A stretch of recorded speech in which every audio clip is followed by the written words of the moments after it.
The year 2046, the Alpha and Omega. It was the year 2046, the glorious year of 2046. The world had been at war for 5 long years now, World War III, a conflict that saw nations turn on each other, alliances forming and collapsing with startling rapidity. Humanity, once proud and advanced, was now submerged in chaos, struggling merely to survive. It was the worst of times. Everything we had worked for, everything we had achieved, was gone. Satellites, the internet, cell phones, GPS, electric vehicles, electricity, all wiped out. We were reduced to the primitive ways of the 1800s. People planted whatever seeds they could, whether in their backyards or in pots on their apartment floors. Rainwater, once a thing we barely noticed, had become a precious resource, saved, hoarded, protected. Diseases spread like wildfire, and death loomed on every corner. It felt like we were barely hanging on from one day to the next. And then, in a final, reckless act of desperation, the unthinkable happened. Nuclear weapons were launched. Europe fired off all their intercontinental missiles. America followed suit. Asia did the same. Nuclear warheads launched into the sky, headed to their targets, and missiles left the atmosphere, aiming to re-enter and obliterate the Earth. We had done it. We had reached the pinnacle of human folly. Our leaders, devoid of reason, had set us on a path of self-destruction. It was all over. And then, something unimaginable happened. At the precise moment of detonation, when the nuclear weapons were about to destroy everything, a brilliant flash engulfed the planet. But instead of the inferno that should have followed, there was only an eerie stillness. A massive, crystalline dome appeared out of nowhere, surrounding the entire planet. It shimmered like glass, ethereal and otherworldly. The explosions that were meant to ravage the Earth detonated outside this mysterious barrier, their fire and fury consumed by the void of space, leaving the atmosphere untouched. The Earth was surrounded by the dome. No heat, no radiation, no destruction. For the first time in years, the world stood still. Everyone, from the most hardened soldier to the most humble civilian, looked up in awe, unable to comprehend what was happening. For a long moment, the silence was deafening. And then, as the flash of nuclear explosions died down, the dome vanished as quickly as it had appeared. And above us, hovering in the sky, were massive spaceships, huge, incomprehensible vessels, so vast they could have been continents themselves. There were dozens of them, positioned above every major city on Earth. Everything stopped. No more gunfire, no more explosions, no more war. All eyes turned upward, some in fear, others in awe.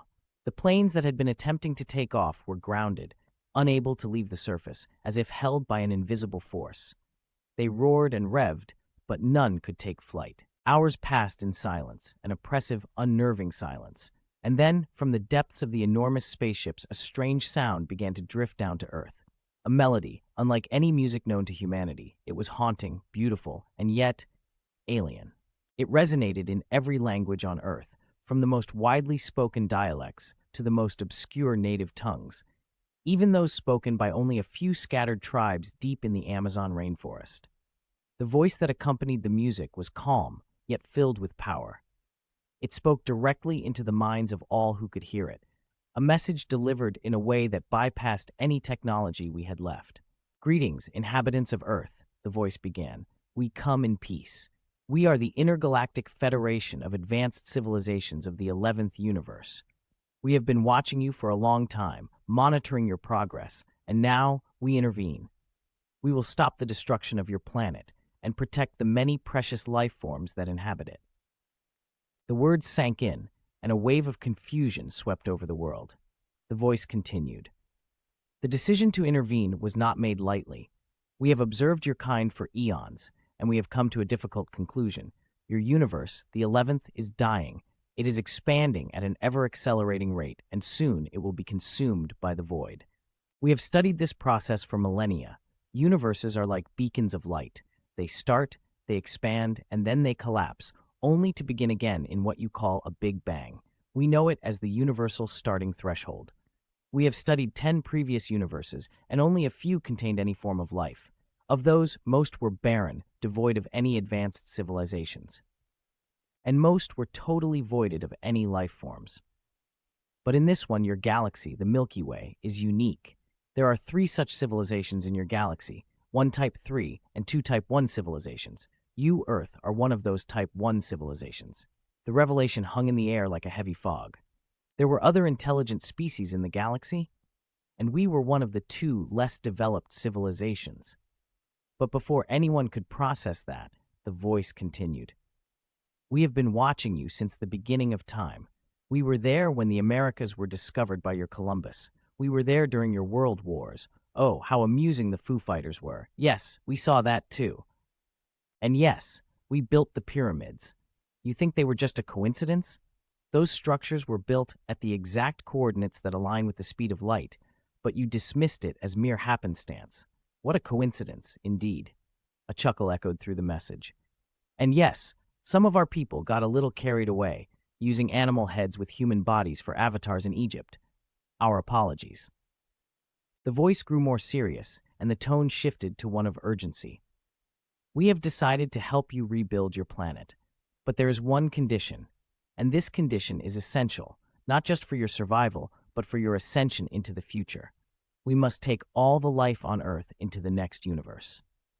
But you, humanity, must renounce your destructive behaviors. We know it is in your nature to fight, to destroy, to conquer, but we can help you with that. However, you must want the change. If you do not, our intervention will be pointless. We will only take the fauna and flora of Earth with us and leave you behind. A cold silence followed.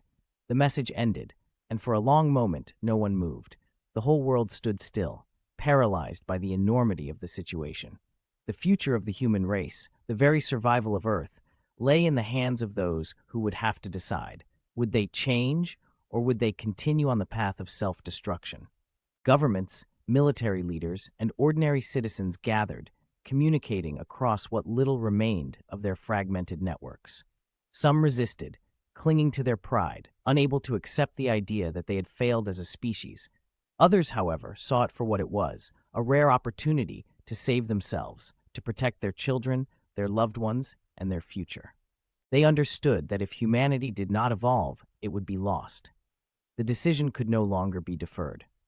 A broadcast was made, a plea for peace, a commitment to change. The world's leaders, despite their differences, came together. A universal agreement was signed, one that renounced war, hatred, and all forms of destruction. They agreed to the terms set by the mysterious Federation. The pledge was made public, and within hours, even the most distant, isolated tribes heard the news.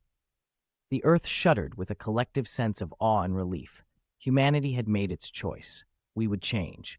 We would evolve. From above, the Federation ships sent down a wave of light, beautiful, pure, and blinding. In an instant, the process began. The ecosystems of Earth started to heal. Wounds from centuries of exploitation began to close. The oceans, once polluted, began to cleanse themselves. The skies, once choked with smoke and ash, became clearer than they had been in centuries. The Federation's promise was fulfilled. We had taken the first step toward a future among the stars, a future where humanity was no longer bound to its destructive instincts, but to a higher purpose, to transcendence. As the last of the nuclear fallout faded and the planet was reborn, the people of Earth looked up toward the vast ships above. They had agreed to the terms, and now the journey toward a new era had begun. The next universe was waiting, and humanity had a place in it, if only they could hold on to the promise they had made. And so, Earth was no longer on the brink of annihilation. It was a world reborn, united under the banner of peace, a beacon in the 11th universe, awaiting the transition to the 12th.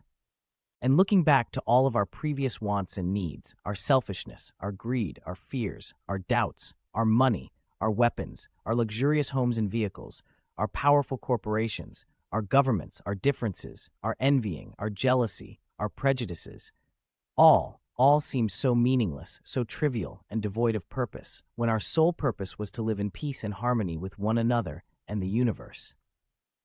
If you liked this story, please leave a comment, like and subscribe, and don't forget to hit the bell for upcoming videos. Until then, let your imagination run wild. We'll get there.